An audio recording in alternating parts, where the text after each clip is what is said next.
The lie arrived with a smile and averted eyes. "Mom?" "I must have left your ticket at the house," my daughter Rachel said, pressing her lips into something that wasn't quite remorse. Lucas checked the big face of his watch, as if time itself were scolding him. Tessa scrolled. Nora studied the speckled floor like it could offer a solution no adult had the courage to voice. We stood at Gate 42 departure screens flickering in 10 languages. My suitcase packed the way teachers pack with lists and zippers that behave sat at my feet.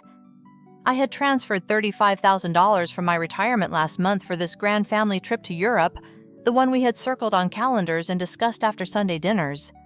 It's a package Rachel had said then. One payment is simpler. "I'll buy a new ticket," I told them, already reaching for my card. "Same flight. We'll sort the rest in Paris." "There aren't any seats," Lucas said, the kind of patient that means not now. "And the hotel is complicated." The loudspeaker popped pre-boarding for our flight. Rachel adjusted the strap of her tote. "We'll handle it from there, Mom. Call the airline when we land. 2 days tops." 2 days that included the lakeside house they'd booked in Annecy and the pastries Nora had Googled an entire week for. Tessa's quick hug smelled like shampoo and hurry. "Love you, Nana," she murmured. Lucas nudged them toward the line. Rachel waved without meeting my eyes. They disappeared past the stanchions. I stayed where I was, a figure in a terminal built to move people along. The lie hung in the air like the last boarding call. The taxi ride home was full of the noises of other people's plans. Message pings, route, recalculations. A driver speaking to his brother about tomatoes. I looked at my hands, at the faint ink stain on my thumb from a grocery list, and thought about the 40 years I had taught third graders to tie ideas together. My house met me with an echo, the clack of the lock, the soft thud of the suitcase on the hall rug. In my bedroom, the bedspread's neat triangles were disturbed by something small and rectangular on the nightstand. Rachel's tablet, the one she'd propped on a pillow the night before while talking about adapters and shoes. She'd set it down when we went over instruction cards for the cat sitter. In the rush, she hadn't taken it. The screen brightened when I touched it. No passcode. We used to tease her about that. Your whole life is one tap away. It felt like looking into a room that belonged to someone I loved and finding the furniture had been rearranged. I opened mail. A thread, then another, then dozens, Rachel and Lucas planning not just a trip, but the shape of my absence within it. "If we say the airline needs 72 hours to reissue, she'll accept it," Lucas had written. "Forget the passport at home," someone suggested. "No," Rachel replied. "She can produce that at the airport. Better to claim a missing ticket tied to the package rules." A screenshot of my bank transfer sat under a subject line that read, "Confirm Mom's contribution." Below it, bullet points phrased like action items discussed how to keep me on the sidelines, how to minimize pushback. 3 days ago, she's asking to see the itinerary. Told her confirmations went to your office. Lucas answered, "Keep her busy until security. She won't make a scene." I scrolled farther. The pattern repeated, and it was not limited to me. Aunt Jo, Uncle Martin, a cousin whose name I hadn't said aloud in years, amounts noted like trophies, phrases like story used and method. It was all meticulously tidy the way criminals on television fail to be. An email notification surfaced at the top of the screen handled, "She's headed home." Another followed, "Did you grab the tablet? If not, wipe it. She won't know how to find anything." I set the device down as if it might crack from heat. Then I picked it up again, and with a steadiness that surprised me began to send the threads to my own email, entire chains, not just the ugliest bites. I took screenshots, subject lines, and dates framing every capture until my hands found a rhythm open, forward capture next. When I finished, I did nothing dramatic.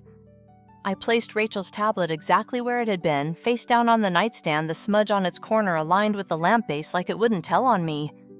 Then I scrolled to a number I hadn't dialed in years. "Mercer and Hale," a baritone said, the voice cut from old courthouse corridors and winter coats. "This is Daniel Mercer." "It's Eleanor Brooks," I said, "Robert's widow." My late husband's name sounded like it always had useful solid. "Daniel, I need help." Within the hour, I was in a corner office that smelled faintly of paper and lemon oil. Out the window, the river ran its gray line through the city. Daniel poured tea into a cup that made my hands look older than I felt.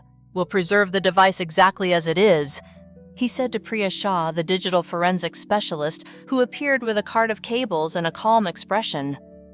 "Bit-by-bit image, then we'll let the owner think she solved her problem." Priya slipped into the work of capturing an exact copy of the tablet screen's glowing command line, speaking a language I never taught, but recognized as precise. "There's quite a lot here," she said after a while, not triumphantly, but with the sober tone people use when they open a file cabinet and find what they feared. On the screen of the conference room monitor, a spreadsheet unfurled: family ledger, XSLSX. Columns: name date, amount method, story used. A formula line at the bottom, sum to 3,750s over 3 years. Next to it, a folder of statements from an entity I'd never heard of, Harborline Capital Limited, with transfers to an account in the Isle of Man. The dates marched in lockstep with the entries in the ledger. Daniel's jaw tightened. He slid his reading glasses higher, not to see better, but to think more narrowly. "This isn't a misunderstanding," he said. "It's a scheme. The emails show intent. The ledger shows pattern. The offshore statements show movement." I looked at the totals, the careful alignment, the sterile neatness of theft when it puts on a spreadsheet. I thought of Tessa in her graduation dress last spring, of Nora learning to fold dumplings with me on rainy Sundays, of Rachel at 7, with a gap in her teeth, and a fever I stayed up all night to watch. Priya's laptop chimed. "Full image complete," she said. "Verifying integrity now. After that we can allow a remote wipe without losing what we've preserved." I breathed in the steam of my cooling tea and placed my palms flat on the polished table. I had the emails, the screenshots, the image of the device, the ledger, the statements.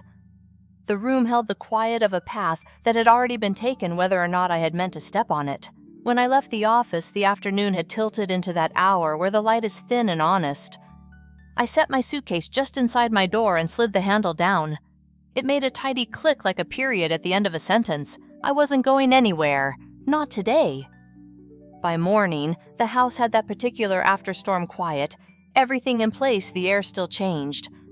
The cat blinked at me as if I'd rearranged the furniture in my sleep. My suitcase sat by the door, a punctuation mark I wasn't reading. The phone rang with a foreign chime.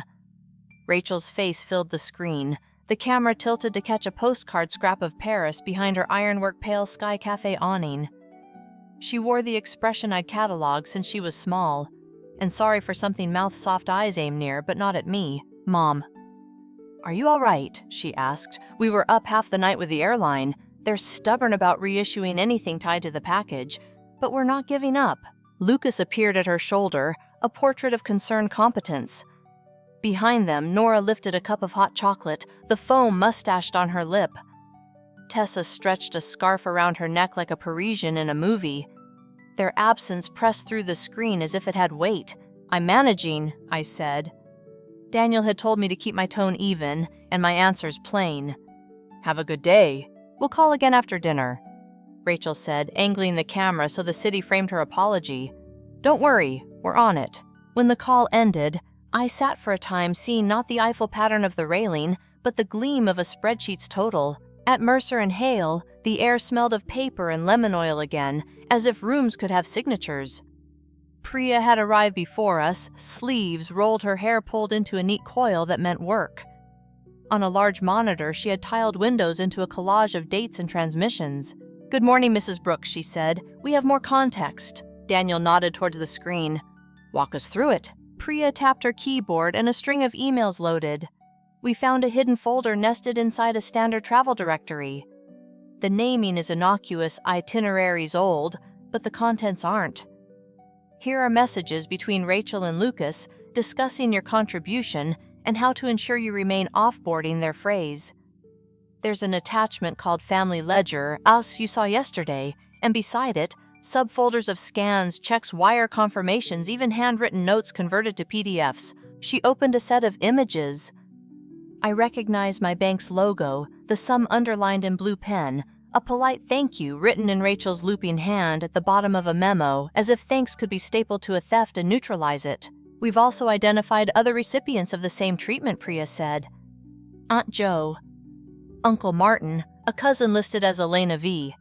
Same structure a story about timing a pretext about packages, a transfer, a cooling period after a disappointment. The ledger tracks them across 3 years. Daniel's glasses slid down his nose as he read. He pushed them up seriously, as if elevation aided judgment. And the money path. Priya brought up statements from Harborline Capital Ltd. Then another folder marked Shore and Wren Holdings. Harborline sends to Shore and Wren, which transfers to an account in the Isle of Man. From there, funds break into smaller deposits labeled consultancy or development fees into LLCs that tie to North Crossing Development, Lucas's company. Names like seagulls, Daniel muttered. They drift in and out of jurisdictions. Is North Crossing solvent? I asked. Priya exchanged a quick look with Daniel. On paper, she said. But there are red flags, late filings, balloon notes, properties refinanced twice within a year. There are also emails between Lucas and a contact saved as VC discussing clearing lines and moving paper before the audit window. The initials sounded like a hand knocking on a door I did not want to open. Do we know who VC is? We're triangulating, Priya said. The addresses in his signature block are stripped, but there are calendar entries that mention lunches at a place called the West Haven Club. There's also a thread where Lucas references Riverstone Heights, a luxury build stalled 2 counties over, and thanks VC for bridge investors who needed their money to look older than it was. Daniel's expression closed just a click. I prosecuted a man named Victor Kennelly 15 years ago, he said, almost conversationally. We didn't get him.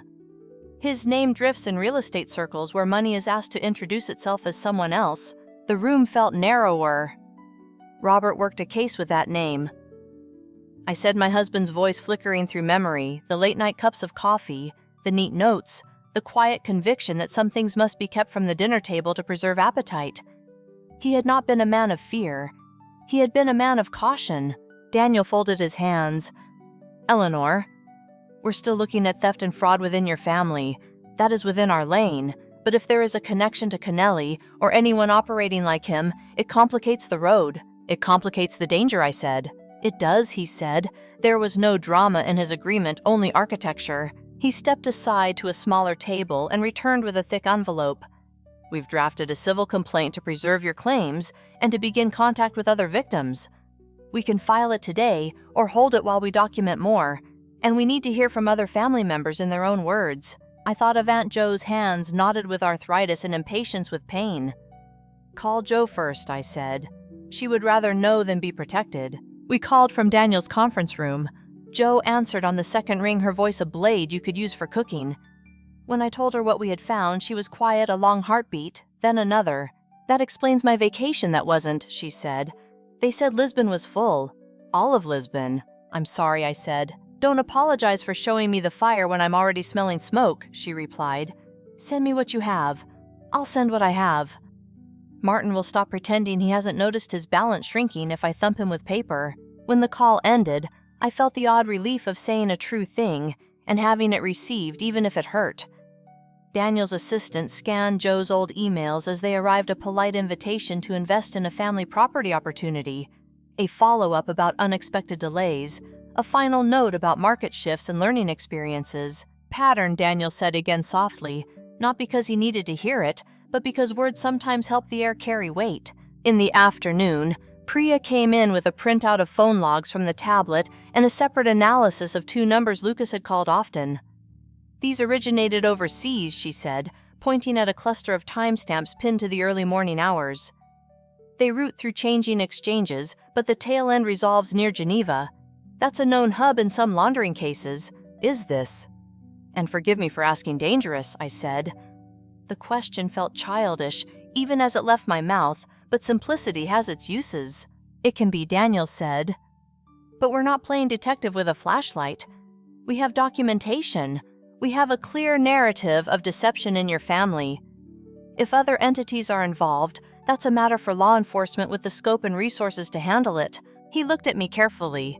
It may come to that. I nodded. The decision didn't feel like a cliff. It felt like a door. That evening, my phone buzzed again with a foreign chime. Rachel, in a crowded square light, strung like pearls over strangers' heads. Mom, we walked along the river and found a bookstall. The girls bought a French edition of Little Women. We miss you. I watched her face for the tick that shows when a lie needs water and saw none. The lie had been watered in advance. "I'm glad you're together," I said. She bit her lip. "Have you tried the airline again? We can three-way a call and push them. Lucas says sometimes they cave if you keep repeating the confirmation number."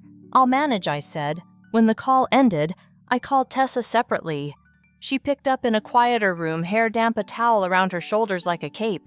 "Hi, Nana," she said. The word was unperformed. "Is your sister asleep? She's drawing." Tessa said, "She likes the windows.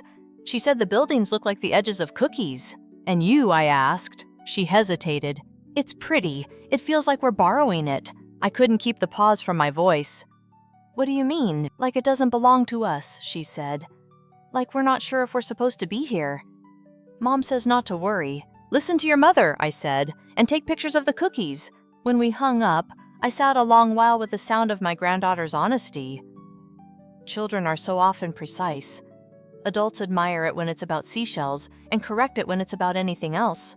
The next morning, Daniel had a new man waiting in the conference room, a tall figure in a charcoal suit with a federal style of posture. "Eleanor." "This is Special Agent Naomi Park with the Bureau's Financial Crimes Unit," Daniel said. "I asked her here because our review suggests contact points with an existing investigation." Agent Park offered her hand. It was warm and dry. "Mrs. Brooks," she said, "I'm sorry for why we're meeting." Mr. Mercer gave me an overview. "May I ask a few clarifying questions?" She asked them the way a person crosses a river on flat stones, sure-footed, careful.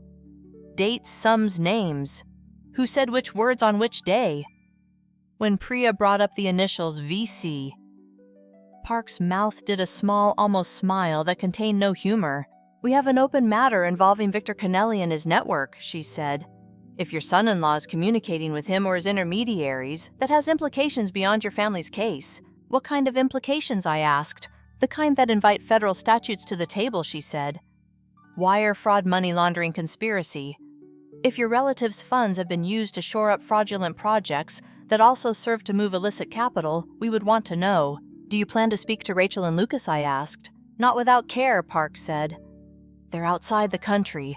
There's no advantage to spooking anyone while your grandchildren are with them. But we are seeing traffic on Lucas's accounts that suggests pressure. Multiple calls from mass numbers, attempted remote access to equity lines, at odd hours instructions to an assistant to move whatever's left before a window closes." Daniel folded his hands. "If pressure is rising, is there a safety component here?" he asked. "For Eleanor's family, yes," Park said plainly. "We take that seriously. Our first goal is always safety.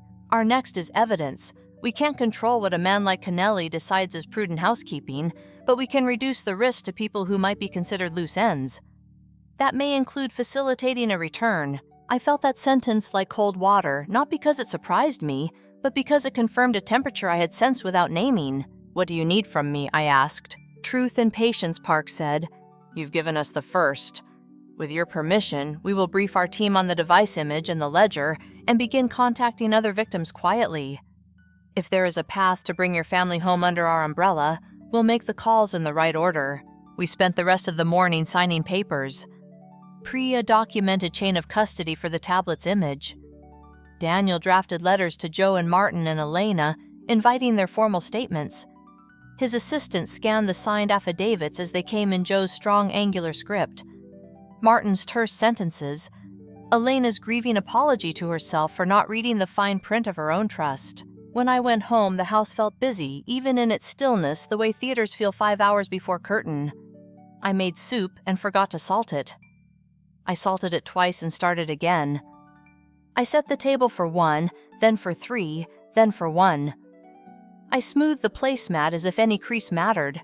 Another call came in the evening from a seaside town, this time street musicians playing a minor key version of an American pop song. Rachel apologized again without letting the apology change shape. Lucas leaned in to say the hotels were inflexible, the package unyielding. I watched Nora in the background set her sketchbook on her knees and draw a lamppost shaped like a question mark. I watched Tessa tap her phone, her eyes moving quickly as if she could scroll a feeling away. After we disconnected, I sat at the kitchen table with a legal pad and wrote names until the page filled people who had lent casseroles and sympathy when Robert died. People who had shown up for moving days and hospital hours. People who would answer if I called now and say, "Yes, I know where the birth certificates are. Yes, I can wait with the child while you sign a paper. Yes, I can take the spare bedroom that smells like cedar and apples." I did not call them. I did not want the room bigger than it was. 2 days later, Agent Park returned her suit, the precise navy of federal carpeting. She didn't sit until the door was closed. "We made discreet contact," she said. Lucas took a meeting with someone in Geneva and emerged with calls to various banks. Our colleagues overseas observed him attempting transfers that align with funds we're tracking. The pressure appears real. The risk is not theoretical. We recommend we encourage an early return. How, I said. "We talked to Lucas, not Rachel." Park answered, "We bring him inside the circle away from your grandchildren. We offer protection in exchange for cooperation. We keep your granddaughter's world as intact as possible while we move the larger machinery." Daniel looked at me, not to push, but to anchor, Eleanor. I thought of Rachel's camera angles, of Lucas's watch, of Tessa's careful word borrowed. I thought of Nora's lamppost, the way she drew curves that held their own weight. "Do what you need to do," I said. "But keep my granddaughters out of the room when you do it." Park inclined her head. "That's our intent." I returned home to a silence that did not feel empty. I cleaned the kitchen with unnecessary thoroughness, polishing the sink until I could see the haloed shape of my face. I checked the tablet charger, as if a device could be comforted by an outlet. I walked through the house, turning on lamps so the evening would come gradually. Before dark, the phone buzzed with a text from an unfamiliar number. "Secure line established." There was a brief explanation from Agent Park's team about alerts I might receive, and a note in the dry language of forms, "Prepare to be available for transport." I put the phone face down on the table and sat with my hands folded, a habit from church services and faculty meetings. Outside, a neighbor walked a dog that looked like a comma. The leash described a single sentence down the block. On the counter, the legal pad still lay open with my column of names. I drew a slow line beneath them all. Then I set the kettle on, and when it sang, I poured water over a tea bag and let it steep until the cup was strong enough to stain anything it touched. I stood at the window and watched the street lamps blink on one by one, a municipal kindness that made ordinary things visible. The message from the secure line arrived before dawn. Family scheduled for early return. Control debrief arranged. Stand by for transport. It felt less like news than like gravity, something already in motion that finally made itself known. By mid-morning, I was in a windowless conference room where the thermostat believed in order. Daniel sat at one end of the table with a folder already squared to the edge. Special Agent Naomi Park stood, not because she needed height, but because the day required posture. A woman I didn't know waited beside a tray of water glasses, mid-40s, tidy-bun, quiet eyes. Mrs. Brooks Park said, "This is Dr. Elise Morgan. She's a forensic psychologist who works with adolescents in high-stress interviews. She'll be present for the family portion to monitor the girls' well-being." Dr. Morgan offered her hand. "I'm here for Tessa and Nora," she said, "and for you if you need me to name the things we don't want to name out loud." Park outlined the rules with the steadiness of someone who has watched rooms go wrong and learned how to keep them straight. "No discussion of specific subjects under active federal review," she said. "We focus on the harm inside the family. We avoid details that don't belong to minors. If you need a pause, ask for it." I nodded. "Is Lucas here?" In another room, Park said, "He's with our financial crimes team. We've secured cooperation sufficient to continue without confrontation in front of your granddaughters." The door opened. Rachel stepped in first, shoulders squared as if posture could be a strategy. Airplane tired, expensive scarf askew. Behind her, Tessa and Nora hovered like punctuation. Tessa, the dash Nora, the ellipsis. "They saw me and forgot the room," Nana Nora said, crossing the distance, and then she was in my arms, her breath fast, her hair smelling like hotel shampoo and travel air. Tessa hesitated, then leaned in from the other side, not as a child, but as a person needing to put her head somewhere safe for a moment. Rachel stayed standing, hands clasped hard in front of her. Dr. Morgan guided the girls to seats with me on the long side of the table. Park and Daniel sat opposite. Rachel lowered herself into a chair like sitting might crack something. "Mrs. Brooks Park said the formality, also a mercy, will let you begin." I watched my daughter without speaking, the way one reads a paragraph twice before accepting what it says. At the airport, I said finally there was no ticket. Rachel's eyes held mine for a beat and then fell to her hands. I know. Dr. Morgan's pen didn't move. She watched the girls. There was never a ticket for your grandmother. Park said gently, looking at Tessa and Nora. We have documentation showing that your parents planned the trip to exclude her while using her funds. That can't be right, Nora blurted instant as breath. She turned to Rachel. Mom. Rachel swallowed. We were going to fix it later, she said. There were issues with the package and the way the payments— Stop, Tessa said quietly. She didn't raise her voice, which made the word land clean. We walked through security without her. Rachel's shoulders dropped. Yes, she said, nothing to hide inside. We did. Daniel slid a single sheet across the table face up, a distillation, rather than a pile and email header with Rachel's address, a subject line that read, Confirm Mom's contribution, and a line in Lucas's words, Keep her occupied until we're past security. She won't make a scene. Rachel pressed her fingertips to the page, then pulled her hand back as if heat lived in paper. I told myself this was temporary, she said, that we'd pay everyone back when the project moved, that Mom would forgive me when what I asked, the question wasn't a weapon, only a door. When the numbers worked, she said, they didn't. Tessa's face didn't change. It stilled. Did you do this to Aunt Jo?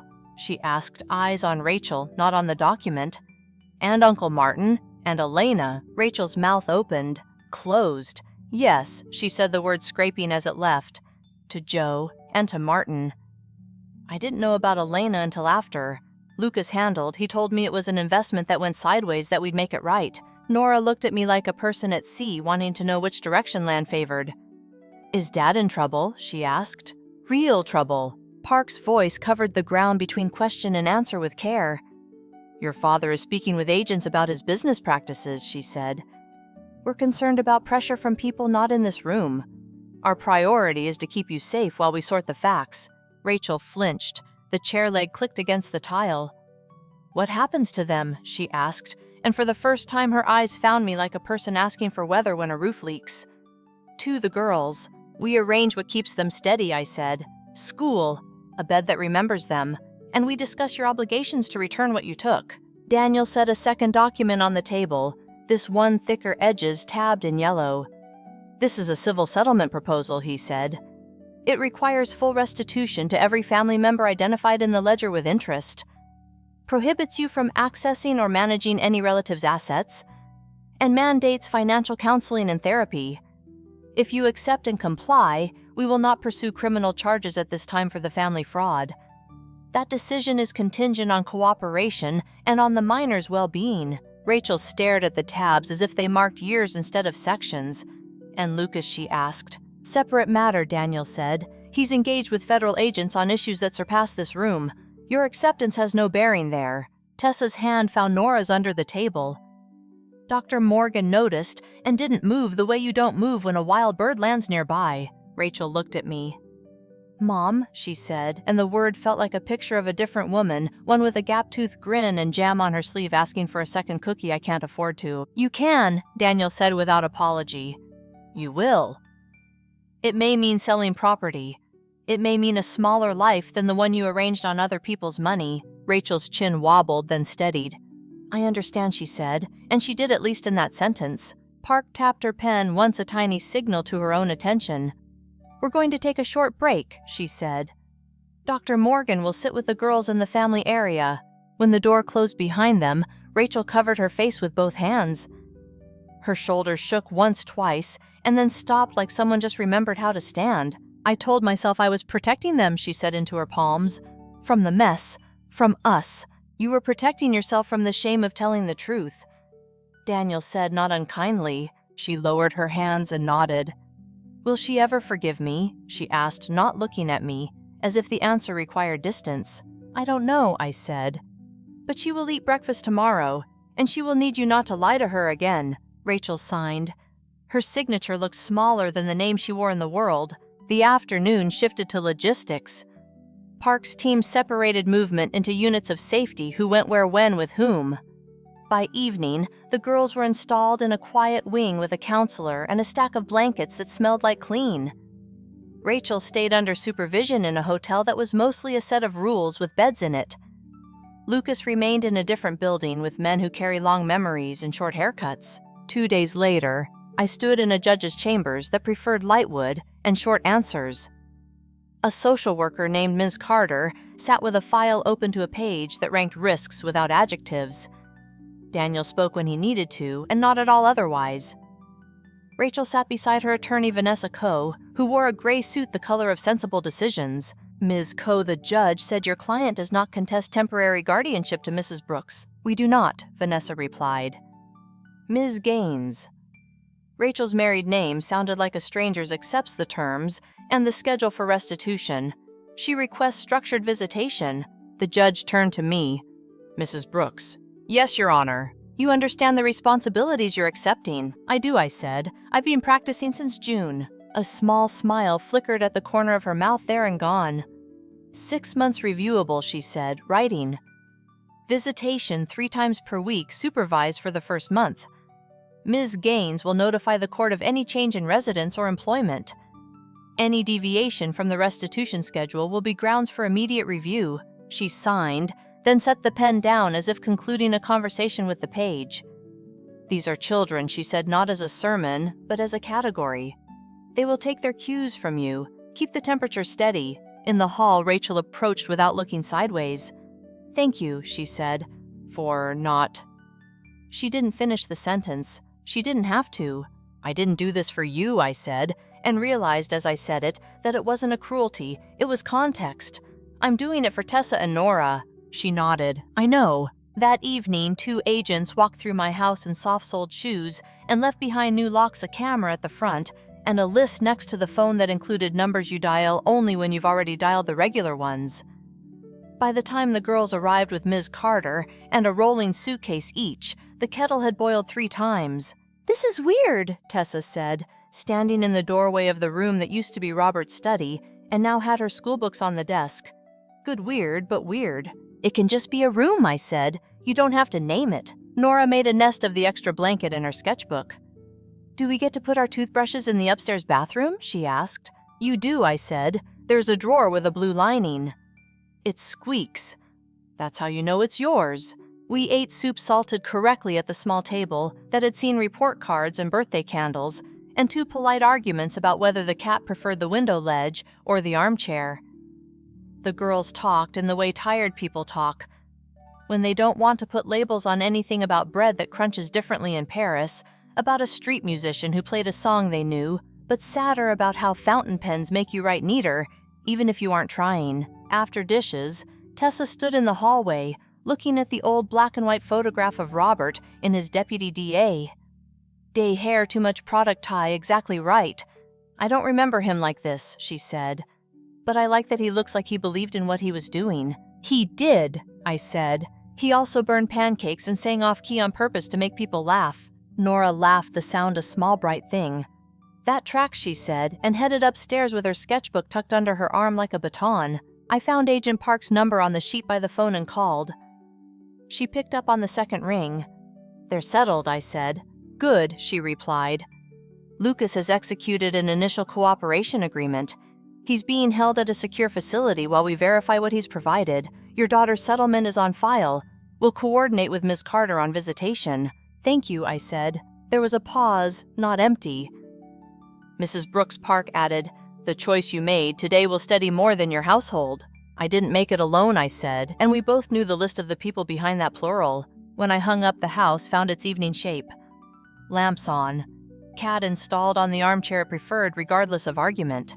The living room bearing a new ache where piano lessons used to happen and may happen again. Tessa came downstairs with a stack of forms Ms. Carter had left. We filled in blanks, emergency contacts, school nurse permissions, who has authority to sign our names beside lines, going where signatures go when paperwork holds the world up for a minute. At bedtime, Nora stood at the top of the stairs. Can you tuck me in? She asked, then rolled her eyes at herself and laughed. Sorry, I know, I'm not 5. You're tired, I said. Tired people get tucked. She crawled under the new quilt with the cats embroidered along the border and pulled it to her chin. Are we staying? She asked the verb, doing more work than usual. Yes, I said. You are. She nodded, eyes already closing. "Can we make pancakes on Saturday?" "We can try," I said, "but they might be off-key." When the house was quiet, I returned to the kitchen and found Daniel's message waiting. Executed settlement.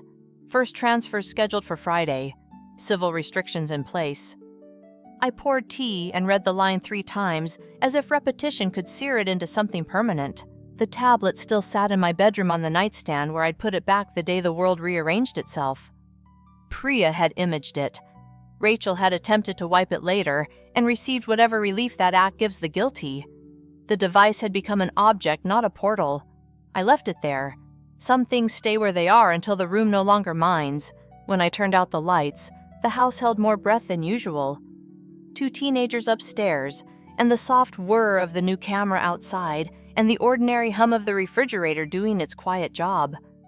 I checked the locks twice, not because I doubted them, but because my hands needed to touch every hinge between us and the street. In bed, I looked at the ceiling, like it was a map of familiar roads. The day had added new ones. They intersected not always politely. I let my eyes close. The girls slept. The documents waited. The night held. Morning brought the first quiet that felt earned. I brewed coffee, set 3 cups, and listened to the house invent a routine. 2 toothbrushes in the upstairs drawer with the blue lining. A new habit of lining school shoes by the back door. The cat choosing the chair nobody argued over. The secure phone vibrated once on the counter and gave me a line of text that changed the shape of the day, protective placement approved. Final interview completed. Time arranged for family call. By afternoon, we were back in the building with the thermostats that believed in discipline. A marshal in a neutral suit explained the rules in the kind voice people use to keep rooms steady. 30 minutes, no locations, no names that could become maps. Tessa sat straight in the chair, her hands folded like a student waiting to be called on. Nora curled forward, elbows on her knees, as if the screen required proximity to work. Lucas appeared in the upper left quadrant, different haircut, pale sweater, a set of new prescriptions on his face that made him look like a version of himself printed on matte paper. He said their names as if testing the sturdiness of a bridge. He didn't cry. He didn't apologize with words that tried to be larger than the room would allow. He listened. They told him about the bread that cracks differently in Paris, and about the street musician who played a familiar song sadder. Nora held up her sketchbook. Tessa asked nothing about where he was going. The call ended with the kind of goodbye you hold in your mouth for a long time after you've said it. When the screen went dark, Nora pressed the sketchbook to her chest and stood. "He looked like he was trying to be careful," she said. "He was," I answered. 2 weeks into our new pattern, Ms. Carter from Family Services walked us through the rest of what it meant to be official. Forms grew into a stack that could have been a small table school authorization medical consent, the line about who to call at 2 in the morning when 2 in the morning needed a name. Agents adjusted the camera at the front door and taught me an arrangement of buttons that turned the porch into a fact. Rachel visited 3 afternoons a week and sat at my kitchen table with tea. She didn't finish, sleeves pushed to the elbow, as if she were washing dishes for some other house. She brought the girls notebooks and a thrifted jacket with a lining the color of a lake in winter. She didn't defend herself. She didn't ask to be comforted. She watched Tessa do geometry at the table and asked Nora to draw her a dog with a ridiculous hat, and when Nora obliged, Rachel folded the picture and slid it into her wallet. Restitution began. The Friday the judge's signature dried. Accounts moved. The house that had once held Rachel's tall furniture went on the market, with photographs taken on a day the sky cooperated. Vanessa Coe emailed Daniel the receipt of a donation to a nonprofit that ran counseling groups for families of incarcerated parents. Rachel had taken an entry-level job there, answering phones, scheduling intakes, learning the names of programs that sound like nouns but are supposed to be verbs. The girls returned to school with a note to the administration about a family medical matter and a schedule that allowed therapy on Tuesdays at 4. Security protocols hummed in the background like an appliance you forget to be grateful for until it stops a careful route to and from the building, a shadow of reassurance in a sensible car across the street. Time rearranged itself not in chapters but in errands. Tessa's soccer bag lived by the door. Nora's pencils multiplied in ceramic cups like small forests. I learned which teacher preferred emails and which wanted a handwritten note. On Saturdays, Daniel came by with case updates and a carton of eggs from a farm that still trusted chickens to understand their job. He stayed for dinner more often than not. The girls learned to count on him for precise explanations and bad puns. When he left, the porch light made a soft circle around his car, and for a moment the street looked like a picture from a calendar ordinary on purpose. 2 months in the Marshall liaison called with a tone that made the skin on my arms pull a little tighter. "We've arranged a secure communication approved for Nora," she said. "It's a letter. It's been cleared." The envelope arrived at the school office and sat in a locked drawer for an hour while Nora finished art club. I picked her up and handed it to her at the curb, and she held it like something that could crack if rushed. At home, she opened it at the dining table, where birthday candles had pooled wax into soft rivers in years we talked about now with care. Inside was plain paper and a small pencil drawing in the corner. A lamppost bent just a little, a design Nora had sketched in a square in France, the same way she saw curves that hold their own weight. The note said nothing that could locate a person on a map. It said he had received the updates that he was learning to cook eggs badly, that he could picture the way she frowned when she concentrated, and that it made the room better. Nora smiled like a person who realizes a bridge isn't gone. "It's just over fog you can't see through yet." Spring changed the light. The camera at the front door saw more moths. Tessa tried on campuses the way some people try on jackets, turning in a mirror, asking if the sleeves let you reach. She circled a 3-hour radius on a folded map on my kitchen counter and marked possibilities in pencil so the choices could breathe. Nora's drawings grew taller. People in them balanced cups of coffee on the roofs of small houses and didn't spill. Rachel brought over a casserole dish one afternoon and set it down with oven mitts that mismatched on purpose. She wore a simple black dress and flats that had learned their job. "I start the early shift next month," she told the girls, as if that were what mattered most. Then to me quietly, "The next payment posted." I said, because Daniel had already texted the confirmation in a line I read twice before washing the potatoes. Ledger entry satisfied on schedule, on a Saturday that behaved like a Saturday. We drove to the community center where Nora's class hung their work in a room with a floor that had seen too many basketballs. Nora stood under her corner of the wall, and Tessa took pictures like it was her assignment. One of the drawings was the lamppost again, a version improved by what practice does to lines. A man from the marshal's office, plainclothes today, with a tie that used to belong to a happier decade, handed me a small vetted card to give to Nora after the show, "Proud of the light you carry." No signature, none needed. That night, after congratulations had been accepted and the kitchen had survived spaghetti, I sat on the back steps with Daniel. The spring peepers conducted themselves like an orchestra. "Threat assessments are trending down," he said. "Prosecutors filed motions this week. There's a world where the trial rearranges into agreements. No guarantees." "I don't require guarantees," I said. "Just chairs that hold." He nodded. He rested his hand near mine on the step. I didn't move my hand away. The moment didn't ask for labels. The night didn't either. Summer ran its geometry triangles of shade across the yard. Rectangles of library books stacked the circle of a birthday cake that came out of the oven honest. Ms. Carter closed our file with a paperclip and a smile the exact size of the word temporary. Security vehicles stopped parking on our street and turned into occasional passing glances.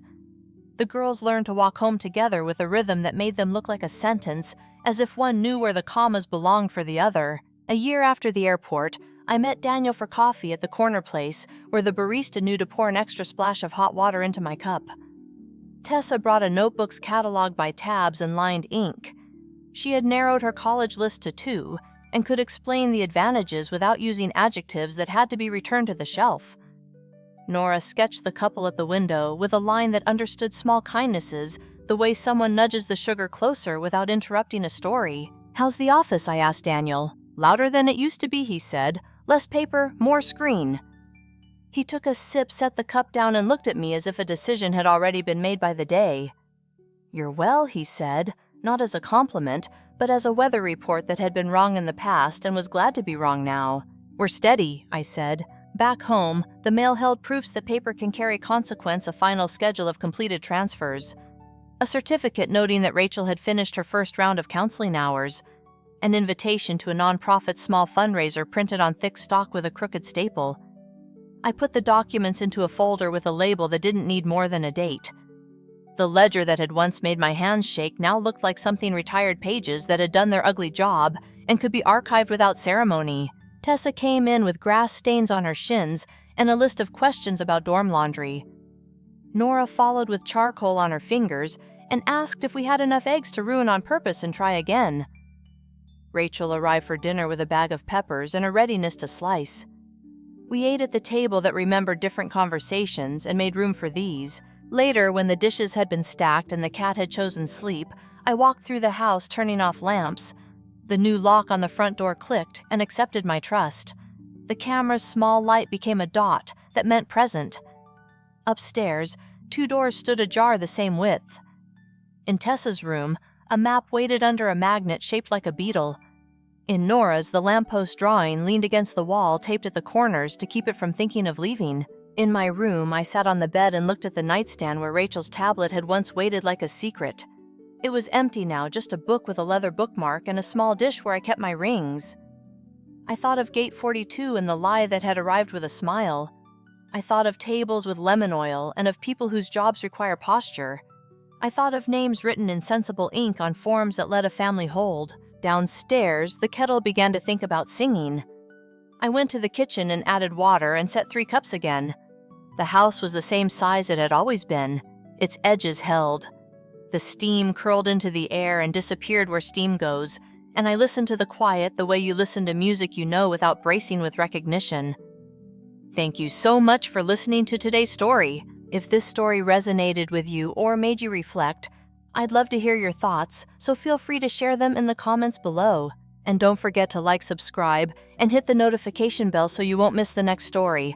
I'll see you next time as we continue exploring more journeys and lessons together.